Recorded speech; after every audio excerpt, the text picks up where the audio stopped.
allez-vous tout le monde là? Je vois des personnes qui sont là toutes les semaines. Ça fait extrêmement plaisir, merci à vous, il y a toujours les mêmes qui viennent. Ça fait du bien d'avoir un beau soleil, ouais, mais du coup, des fois ça te fait croire un peu des trucs. C'est-à-dire que tu te lèves, t'as un beau soleil, t'as envie de sortir dehors, t'arrives dehors, c'est... ça caille, hein. Donc ouais, ça fait plaisir, mais d'un autre côté, ça fait chier des fois. Bon, du coup, passons. Voici le Bitcoin, comme on l'aime bien. Et bah là, en fait, alors je l'ai pas mis, mais j'ai plus l'impression qu'il est dans un range. Regarde, bon, un espèce de range assez grossier. Même s'il nous fait des plus bas de plus en plus haut, ouais, c'est pas vraiment un range. En vrai, j'avoue. J'avoue, c'est pas vraiment un range. Mais c'est possible qu'il revienne plus bas, hein, vers les 33 000 et tout, ça serait pas déconnant. Moi, ça me ferait plaisir en tout cas. Notamment que là, on voit un petit peu tout qui commence à cracher, qui commence à se péter la gueule, à part l'or. Moi, j'aimerais bien qu'il revienne un petit peu en bas. Comme ça, on pourrait bien tous recharger là. Ça ferait bien peur à tout le monde sur le marché. Bon, bah, comme ici, hein, comme ici, hein, comme ici. Comme quand on est descendu là, enfin bref, voilà. Mais qui redémarre pas aujourd'hui le Bitcoin, ça me dérange pas. Je vous explique tout simplement pourquoi.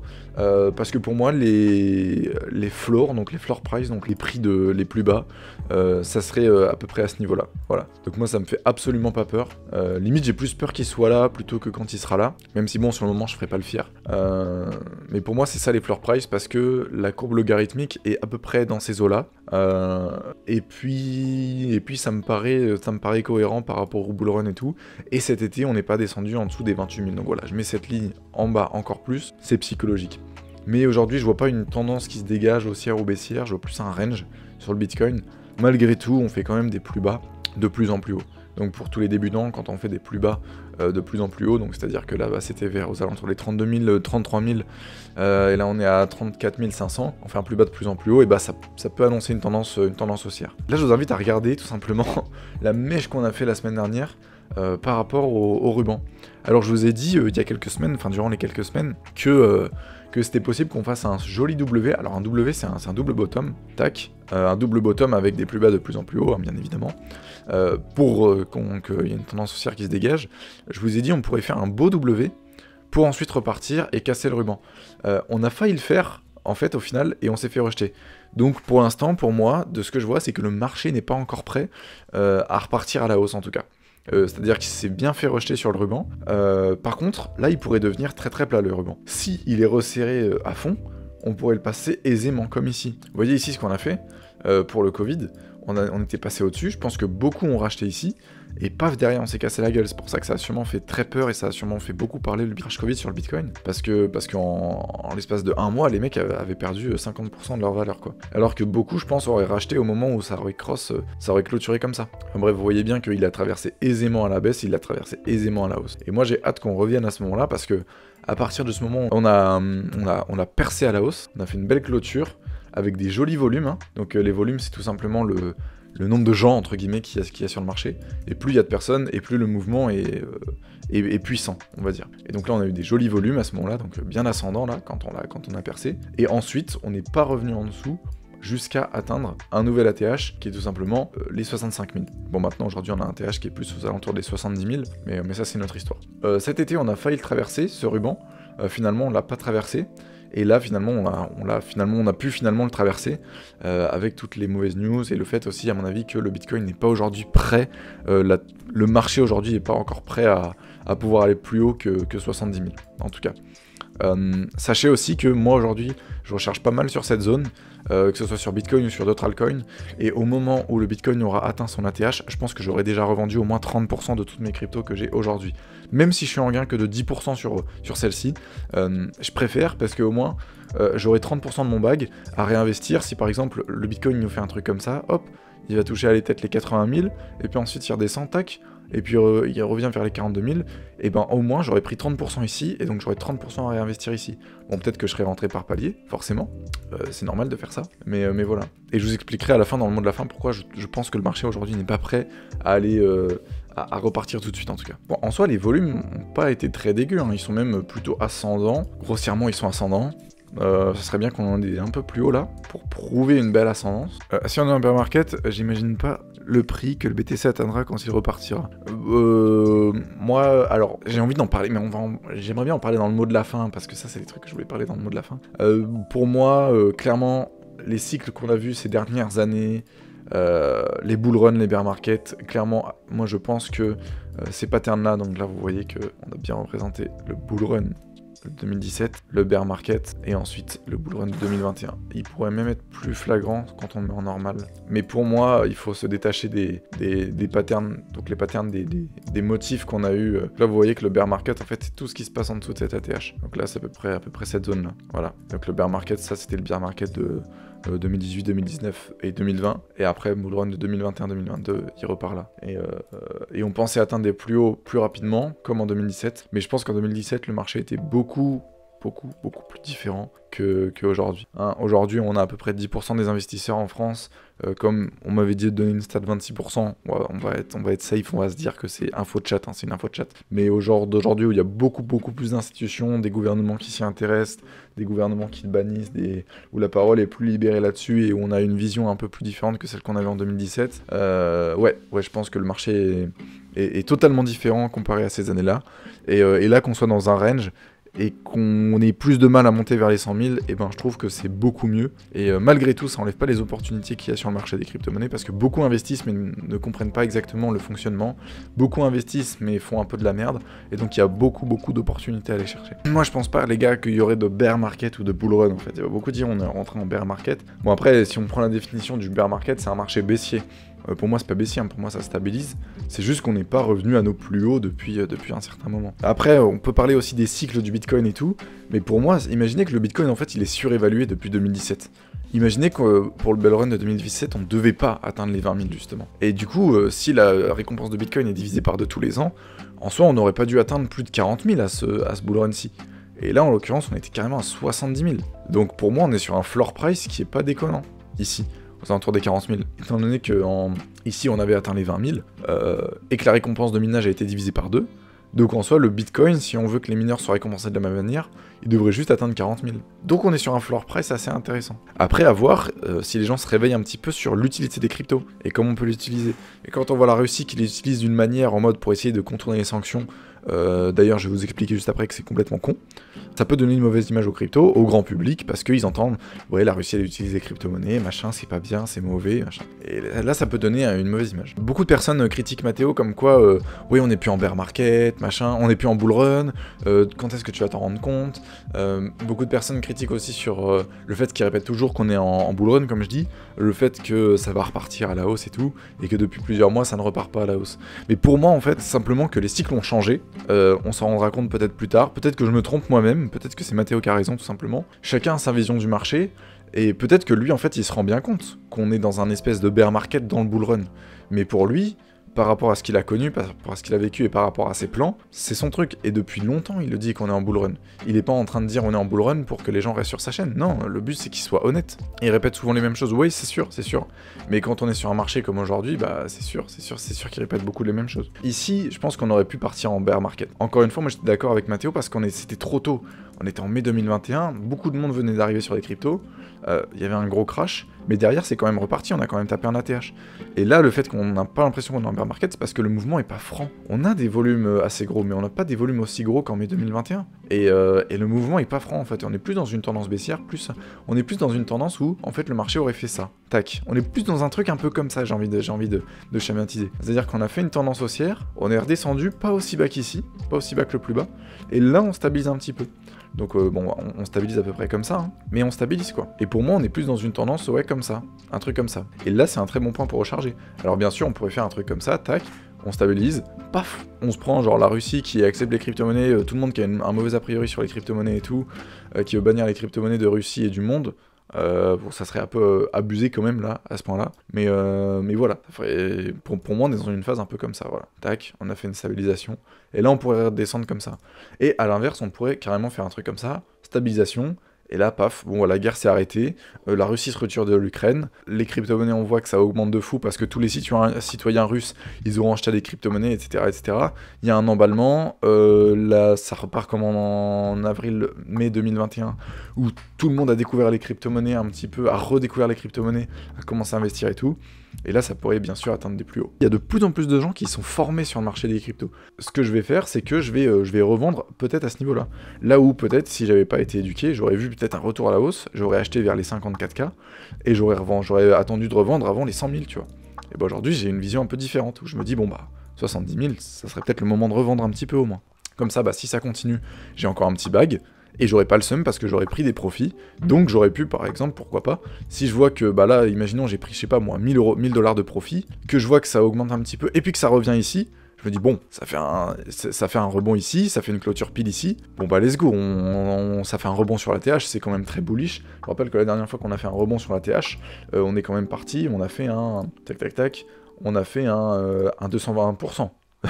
donc là, ça serait plutôt positif. Et tu es actionnaire du Bitcoin. Franchement, Magic War, tu m'as fait peur. Heureusement que t'es là souvent sur les lives. Alors, actionnaire du Bitcoin, c'est impossible d'être actionnaire du Bitcoin. Je dis ça parce qu'il y a une vidéo qui a tourné sur Twitter dans 2017 où des sénateurs posaient des questions à des personnes qui travaillaient dans la blockchain, chez Coinhouse et la maison du Bitcoin à l'époque. Et ils disaient n'importe quoi. Ils pensaient que Bitcoin était une entreprise et qu'il y avait des actionnaires et que les actionnaires pouvaient gagner des crypto-monnaies comme ça. Il y a même un autre mec qui disait alors il y a une clé privée et une clé publique.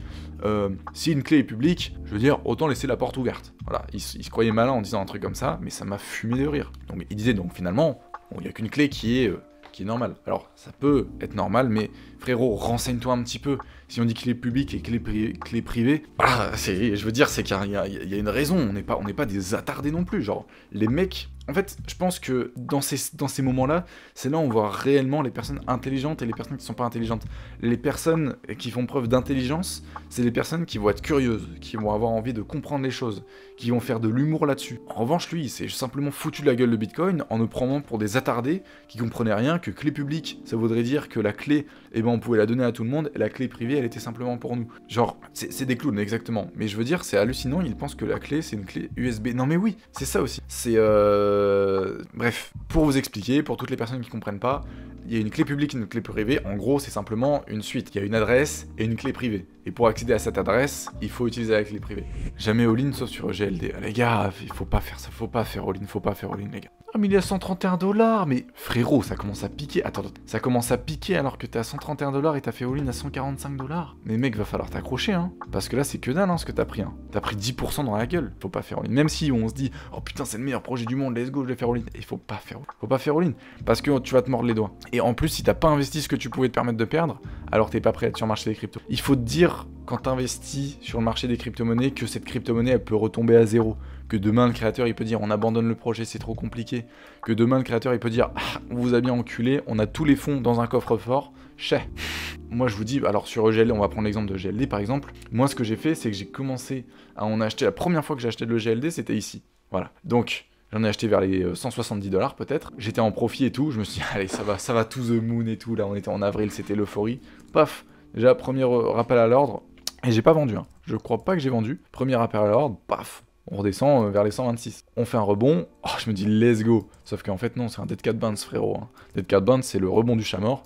En gros, ça fait let's go, paf, trampoline. Et bien sûr, quand on est sur un trampoline, vous savez très bien qu'on peut pas rebondir plus haut que ce qu'on a été avant, à part si on fait une impulsion avec les jambes.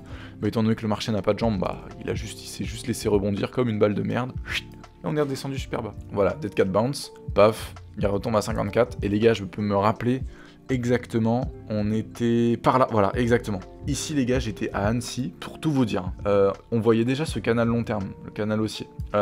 J'étais à Annecy ici les gars, et je me rappelle, petite plage à Annecy, tranquillement, je regarde le marché, tu vois, il descend, et je me dis, ça serait pas mal que je rachète un peu de GLD. J'ai dû racheter 1,5 GLD ici, ce qui s'évalue à peu près un peu plus de 150 $, presque 200 $. J'ai remis 200 $ ici de GLD. Je peux te dire que j'étais pas fier, j'avais peut-être fait un all-in à ce moment-là, je vais pas vous mentir que j'ai rechargé parce que j'avais pas un gros portefeuille non plus. J'ai pas mal rechargé sur GLD et ça a payé parce qu'après derrière bah, ça fait que monter et j'ai rechargé au fur et à mesure. En fait j'ai fait du DCA, c'est-à-dire que bah, j'ai investi ici, j'ai réinvesti quand c'est tombé ici, après j'ai plus réinvesti, j'ai attendu, ici j'ai vu mon portefeuille il est monté les gars, il a vu des montants que même moi j'avais jamais vu sur mon compte bancaire hein, quand on est arrivé ici. Et puis finalement derrière il est redescendu et je n'ai rien vendu. C'est-à-dire qu'à partir depuis ici, sur GLD, je n'ai rien vendu. J'ai rechargé ici, j'ai rechargé ici, j'ai rechargé ici, j'ai rechargé ici, j'ai rechargé ici, j'ai rechargé ici. Si, j'avoue, j'ai vendu quelques trucs. Mais c'était pour m'acheter un truc en crypto-monnaie que je vais vous expliquer dans quelques minutes. Et aujourd'hui j'ai rechargé ici et j'ai rechargé ici sur GLD. Alors croyez-moi GLD, j'en ai énormément dans mon portefeuille. j'ai à peu près 50% de GLD dans mon portefeuille, mais je n'arrive pas à sortir sur ce projet. Je n'arrive pas à sortir sur ce projet parce que, pour moi, il est trop bien. Ils annoncent trop de news, il y a trop de choses qui vont arriver et je n'arrive pas à sortir. Je me dis pas aujourd'hui, tiens, je vais sortir de GLD, même si j'étais en profit. Vous voyez, là, c'est ma zone de break-even, donc 204 $. Quand il est en dessous des 204 $, je suis perdant sur GLD. Donc, si vous voulez, par rapport à mon portefeuille, eh ben, j'ai pris à peu près 35% dans la gueule. Donc autant vous dire que les 10% de AMC, voilà. Mais en tout cas, ne revendez pas quand vous êtes dans le rouge. Moi, c'est ce que je vous recommande. Et moi, je voulais vous parler de Bruno Le Maire, El Famoso. Bruno Le Maire met en garde contre l'utilisation de crypto-monnaies pour éviter les sanctions. J'avais lu ça en mode une occasion de réguler le secteur, dans le sens où, bon bah voilà, la Russie va utiliser les crypto-monnaies, il serait temps de s'y pencher un petit peu, et de voir un petit peu de quoi il en est, et de comment est-ce qu'ils pourront éviter les sanctions. Et donc, c'est un sujet assez compliqué, parce que nous on est dans le monde des crypto-monnaies, et du coup on voit ça d'un œil en mode, bon bah s'ils commencent à critiquer trop les crypto-monnaies, ça peut être mauvais pour nous, parce que en Occident en tout cas, on est en mode, bon bah là, les Russes c'est les méchants et les Ukrainiens c'est les gentils. Si on entend dire que les Russes utilisent les crypto-monnaies, alors on va assimiler directement que les crypto-monnaies c'est mal. Or, la Russie, ils boivent de l'eau, c'est pas pour autant que l'eau c'est mal. Les Russes, ils utilisent Internet, c'est pas pour autant que Internet c'est mal. Donc, je veux dire, l'utilisation des crypto-monnaies, c'est simplement la volonté d'éviter. D'autant plus qu'on peut défaire cet argument grâce à la prochaine news. La Russie ne pourra pas contourner les sanctions avec les crypto-monnaies selon des experts. Pourquoi ? Eh ben tout simplement, qui va faire des affaires avec la Russie ? Aujourd'hui, que ce soit les États-Unis, que ce soit la Chine, que ce soit l'Inde, que ce soit l'Europe, qui va aller faire des affaires avec eux ? Les Chinois, eh ben autant utiliser les yuan, parce que les yuan c'est pas du dollar, donc autant utiliser des yuan ou de l'or qu'ils ont déjà, tu vois. Parce que j'ai entendu dans un reportage de Grand Angle justement que la Russie avait accumulé énormément de yuan, d'or, de valeur énormément, dans tous les sens, des fois même illégalement au niveau de l'or, et donc pourquoi pas utiliser leurs réserves de valeur, pourquoi utiliser des crypto-monnaies à tout prix alors que c'était pas du tout dans leur plan. Pas du tout dans leur plan. Et autre truc, c'est que, ok, la Russie pourra utiliser les crypto-monnaies, mais quand tu vois les 7 transactions par seconde qu'il y a sur Bitcoin, vas-y, hein, va faire des transactions comme chez Visa ou Mastercard, où ils peuvent avoir des milliers, voire des dizaines de milliers de transactions par seconde. Donc voilà, ça nous fait un petit peu rire. Et aussi, les crypto-monnaies, c'est tellement jeune que c'était pas dans leur plan. Ils n'ont pas accumulé des cryptos, le gouvernement russe. Ils ont accumulé de l'or, ils ont accumulé des yuan et tout. Donc voilà. Et surtout, la transparence des transactions. On va bien voir qu'il y a des transactions qui ont été faites sur des adresses en Russie. En Russie, les premiers effets des sanctions économiques se font sentir. Perte du rouble de 30%. Et du coup, là, je me dis, on va comparer ça. Et du coup, je me suis dit, ok. Mais alors, du coup, là, je me suis dit, mais en fait, l'euro et le yuan, ils en sont où par rapport à l'USD ? Mais je me dis, s'il y a une guerre nucléaire et que tous les pays du Nord se font la guerre, ils sont complètement détruits et qu'on n'a plus aucun chef d'État, que le monde est ravagé, en fait, par une guerre nucléaire parce qu'on n'a jamais connu un truc comme ça, bah, nous, on sera peut-être plus là pour le voir. Forcément, parce que on habite dans les pays du Nord pour la plupart. Non, il y en a qui habitent en Amérique du Sud, Afrique du Sud et tout. Et peut-être qu'il y aura simplement dans les pays du Nord certaines campagnes et tout. Et qui est-ce qui sera là pour sauver les pays du Sud ? Les pays du Nord, bah ça sera les pays du Sud, hein, clairement. Et voilà. Et à mon avis, ce sera les pays comme l'Australie. Je pense que du coup ils seront alliés des États-Unis et donc ils seront aussi dans la guerre nucléaire. Mais par exemple des pays qui sont pas non alignés, mais qui sont un peu loin de tout ça, qu'on entend un peu moins. Et bien peut-être qu'ils seront pas attaqués par des bombes nucléaires, hein, je pense notamment à l'Afrique, etc. Est-ce que Poutine est assez fou pour aller envoyer une bombe nucléaire sur un pays alors qu'il sait pertinemment que ses habitants, ils sont pour rien en fait ? Alors à quel moment Poutine va pouvoir se dire « Tiens, j'envoie une bombe nucléaire sur la France, à quel moment j'envoie une bombe nucléaire sur l'Europe, alors que ça va décimer non pas simplement des chefs d'État, mais aussi des habitants, quoi. » Aussi. Les habitants, pour la plupart, des fois, qui sont du côté russe, des fois, rien à foutre, qui veulent juste vivre leur vie. Ils jouent sûrement sur la peur, bah ouais. Et moi, j'ai vu un reportage super intéressant, enfin pas un reportage, mais des vidéos qui parlent de qu'est-ce qui se passe quand il y a une explosion nucléaire dans une ville, comment se protéger pour une explosion nucléaire, tu vois. Et ça, à mon avis, c'est des vidéos qui pètent en ce moment parce qu'il y a une menace nucléaire. Et en fait, la conclusion de ces vidéos-là, c'était, mais en fait, le plus simple, ça serait simplement de détruire toutes les armes nucléaires. De signer un traité où on dit, bon bah voilà, on détruit les armes nucléaires, on les enterre, on n'y touche plus. T'as forcément des pays qui vont être là en mode « Oh non, on l'a pas, on n'a rien du tout et tout », qui finalement l'auront et qui vont garder sa dissuasion. Mais il faudrait trouver un traité, un truc qui dit « On enlève toutes les armes nucléaires ». En fait, Poutine, il fait peur dans le sens où il dit « Oui, les sanctions économiques, c'est une déclaration de guerre à la Russie. Et j'ai dit que tous ceux qui déclaraient la guerre, ils auront des conséquences que leur pays n'auront jamais connues et tout. » Donc voilà, je pense qu'il joue beaucoup sur la peur. Et sur le fait qu'il soit assez seul. J'avais vu ça aussi, un reportage où il disait qu'en fait, bah, Poutine, il était assez seul dans ses décisions. Hein. On a l'impression qu'il était un peu... vous m'écoutez et vous écoutez et vous faites ce que je dis. Plus de plaques de cuisson, au secours, 0 pâte. Je pense que... Bah, en vrai, vous pensez qu'il va se passer quoi? Moi, je pense que si demain... Ah ouais, venez, on essaie d'imaginer un scénario comme ça. Si demain, par exemple, on n'a plus Internet, on n'a plus les consoles, enfin bref, si d'un seul coup, d'un moment à l'autre, là, imaginez le live coupe, qu'est-ce que vous faites? Imaginez le live coupe, vos ordi s'éteignent, vous avez plus votre téléphone et tout, qu'est-ce que vous faites? Est-ce que vous essayez d'aller dehors, même si bah, y a potentiellement des complications parce que les centrales nucléaires peuvent exploser, parce qu'il peut y avoir des paniques à bord un peu partout, il peut y avoir des... J'en sais rien, enfin bref, il peut y avoir n'importe quoi. Moi je pense que je vais acheter des boîtes à fond, et ouais, bonbonne de gaz potentiellement. Non, moi vraiment ce que j'irais faire, c'est que déjà, là c'est vraiment d'un moment à l'autre, là, le live coupe, et toutes les télécommunications s'arrêtent, je me dis... je vais auprès de mes proches, ou alors je vais me réunir avec des personnes que je connais, des potes ou des proches ou ma copine ou quoi, on y va, on se casse et on essaie de trouver une solution à plusieurs, parce que quand t'es tout seul, t'es dans la merde mon gars. Je pense que t'es dans la merde. Est-ce que t'as du cash sur toi? Non, j'ai pas de cash sur moi. J'ai pas de cash sur moi. Les gars, ça c'est une vraie véridique les gars.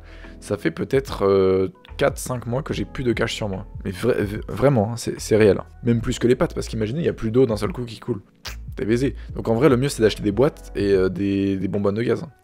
Et le vrai truc, c'est que tout le monde va se ruer sur la pompe à essence. Moi, je pense que le plus intelligent, déjà, c'est de se casser des grandes villes. Tu vas en campagne, je pense que c'est le plus intelligent à faire. Mais tu fais des provisions d'abord. Plus d'aspirateur à passer. Ah là, je pense que tu vas t'en battre les couilles de ton aspirateur et tu vas chercher plutôt d'autres trucs à faire. Notamment te nourrir. S'il y a une bombe nucléaire qui doit exploser, alors soit elle explosera vers le centre de l'Europe pour qu'elle détruise un maximum, soit elle sera envoyée sur des villes majeures. Notamment Paris. Je rentre dans un magasin avec un flingue et je fais mes courses. Ouais, mais tu le trouves où ton flingue? T'as un flingue sur toi? Il y aura plus de problème de porte dû au casseur. En général, il y a des portes manuelles sur le côté. Ouais, bah oui, j'imagine. Je l'ai acheté à la cité.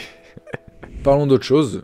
Un sujet complètement différent. Parlons de ce site. Gamecart Direct. Alors, Gamecart Direct, c'est tout simplement un site sur lequel vous pouvez acheter des cartes Netflix, Spotify Premium, Deezer, Twitch. Vous avez quoi? Vous avez des Apple Arcade aussi, Nintendo Switch, PlayStation Plus, Xbox, Nintendo Switch encore une fois. Là vous avez des cartes cadeaux Amazon, vous avez PaySafe Card, vous avez des cartes prépayées Mastercard, App Store, iTunes, cartes cadeaux Windows. Là vous avez League of Legends, Roblox, Xbox, Steam, enfin bref, plein de trucs comme ça.